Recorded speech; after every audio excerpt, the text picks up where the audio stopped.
E o Brasil adota estratégia diferente de grandes países no combate à Covid-19. Na Europa, diante da realidade de uma segunda onda da doença, as autoridades usam novamente medidas para restringir o funcionamento do comércio. Aqui, a tentativa é de mais avanços na reabertura.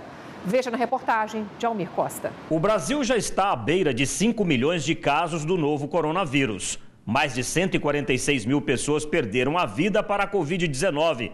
Quase 5 mil são goianos que morreram vítimas da doença. No estado, cerca de 220 mil pegaram o vírus, que em vários países onde foi controlado está de volta com força total. No Reino Unido, Itália, Espanha e França acontece nesse momento a chamada segunda onda da pandemia. Diante disso, as autoridades colocaram um pé no freio na flexibilização das atividades e mandou fechar bares, restaurantes e outros estabelecimentos que geram aglomeração. No Brasil, o novo coronavírus está longe de ser controlado, mas só se fala em reabertura.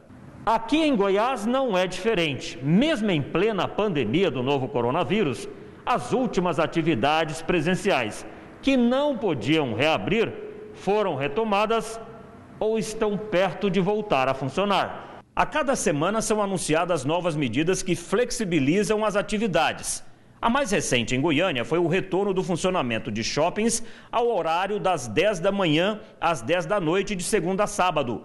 O Centro de Operações em Emergências deve permitir para breve a retomada de outras atividades, como o retorno às aulas presenciais em novembro. Ideia também estadual de saúde. A medida depende de autorização do Conselho Estadual de Educação. Isso só será possível se o Estado atingir critérios como a redução do número de mortes e de ocupação de leitos de UTI para a Covid-19. Segundo a Secretaria Estadual de Saúde, os dois critérios estão sendo observados desde a segunda quinzena do mês passado. Em Goiânia, por exemplo, das 91 mortes registradas em 25 de setembro e 2 de outubro, apenas 21 ocorreram nesse intervalo. As demais foram em semanas anteriores. Os pedidos de internação em UTI também caíram de 198 nos piores momentos da pandemia para a média de 30 nos dias atuais. Mas será que estamos prontos para avançar para mais reaberturas? O liberar geral, mesmo com protocolos, não será um retrocesso? Uma porta aberta para a segunda onda da pandemia? São incertezas que vamos ou não pagar o preço, dependendo das decisões do poder público e de todos nós. E mesmo com o atraso nas informações das mortes pela Covid-19, podemos realçar que realmente está havendo uma diminuição aqui em Goiás e sustentada a ponto das aulas presenciais voltarem no mês de novembro. Aí eu faço essa pergunta ao secretário estadual de saúde, Ismael Alexandrino. Uma boa tarde ao senhor. Boa tarde, Luciana. Luciana, são duas questões distintas. Em relação ao quantitativo de óbitos, desde o início existe um certo delay. Então, a gente calibra isso utilizando a mesma métrica desde o início. Então, é possível, sim, a gente inferir que há uma diminuição. Agora, um outro dado que é bastante importante para a gente é o número de pedidos de leitos de UTI diário. Esse dado ele é real, ele é diário e nós temos de forma sustentada há mais ou menos 3 semanas diminuído esse pedido, E a taxa de ocupação começou a refletir agora. Então é uma questão ainda de discussão, tendo em vista que no mês anterior foi deliberado no COI 2 critérios basicamente, de quando atingisse voltaria essa discussão à tona, desde que se sustentasse por 4 semanas. Então, a gente atingiu no sábado, entre o sábado e domingo, essa porcentagem de taxa de ocupação. Então, esse assunto voltou à tona, mas nós temos tratado ele com extrema responsabilidade, não vamos fazer nada de forma aventureira. Secretário, a taxa de desocupação se mantendo por 4 semanas, o HCamp, ele também pode ser desativado? O HCamp de Goiânia? De Águas Lindas.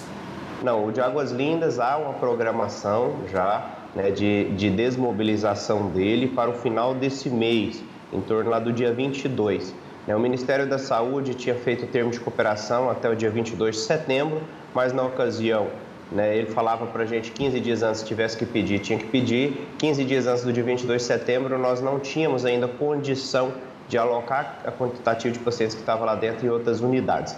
E aí ele entendeu isso e concedeu mais um mês, ou seja, até o dia 22. Então, agora, se permanecer com essa tendência, a gente vai caminhar nessa desmobilização. Só emendando aqui, e o de Goiânia, já que o senhor citou? Não, o de Goiânia será o último a ser desmobilizado. Depois de hospital de campanha, ele passa a ser hospital de retaguarda. Então, o de Goiânia, ele entra em 2021 para ser retaguarda dos demais hospitais, porque os demais a gente precisa voltar às atividades normais, cirurgias eletivas, né? Vamos começar aí pelo HGG, pelo CRER e os outros hospitais também. Então, ele continuará, ele é um hospital de alvenaria, ou seja, uma estrutura muito boa, será o último a ser desmobilizado.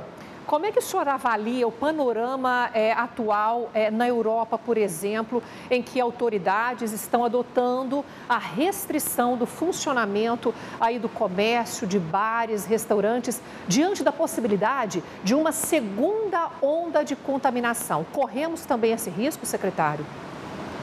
Luciana, a segunda onda na Europa já é uma realidade, né? O que a gente tem observado nos números de lá, porque do ponto de vista de contaminação, ela é até mais expressiva que a primeira e do ponto de vista de gravidade, ela tem apresentado muito menor gravidade do que a primeira. Esse é um fenômeno do vírus, ele pode acontecer em qualquer país. Então, o Brasil também pode acontecer dessa forma, como, por exemplo, o estado do Amazonas já começou a aparecer dessa forma, por isso que nós temos sido bastante cautelosos, mas não temos deixado de discutir.